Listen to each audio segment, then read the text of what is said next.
Hey everyone, welcome to Kat's Vegan Kitchen. I'm on a mission to make super short videos that show you anybody can make delicious plant-based meals in minutes. Today we're gonna make lentil tacos. This is a shout out and an ode to one of my favorite Lebanese restaurants in Buffalo, New York, where I'm originally from. Shout out to Amy's Place, woo woo! At Amy's Place, these are called pitacos and they're made with just 4 simple ingredients. Let's get started. You're gonna start by heating up a little bit of high smoke point oil in your pan. I'm using avocado oil because it has a high smoke point, which means it doesn't burn. I'm gonna let that heat up till it's nice and sizzly. Once your oil's been heating up over medium heat for about a minute, you're gonna wanna get started. You're gonna know it's ready if you sprinkle water on it and it sizzles.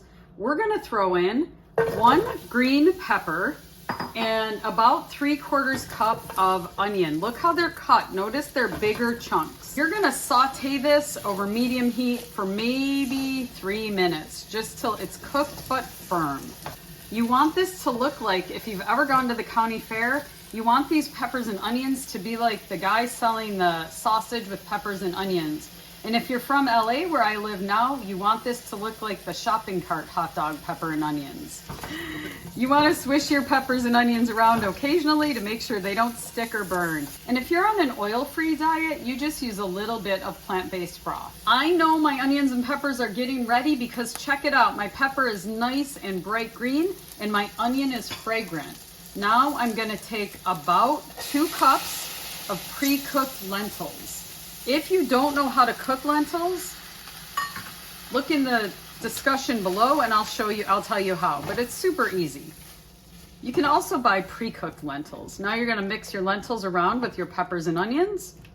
Now that my lentils are added, I'm gonna stir it around and I'm gonna let it saute for about 5 minutes, but I'm gonna add in the secret ingredient, and that's a little bit of allspice. I'm adding about a teaspoon of allspice all told, and I'm gonna mix it around. You can also add salt at this point if you want. I would taste it and salt to taste.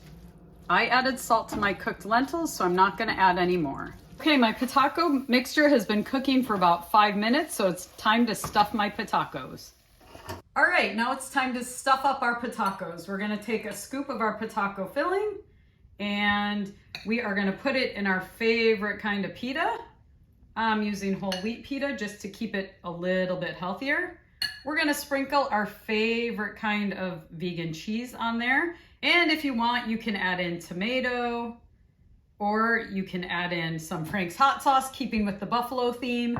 If you really like that stuff, it's really good on pitacos. I like to serve these the traditional way at Amy's Place with a side of potato chips or a side of oven fries. Everybody will love these. Invite your friends over, have a pitaco party, and enjoy.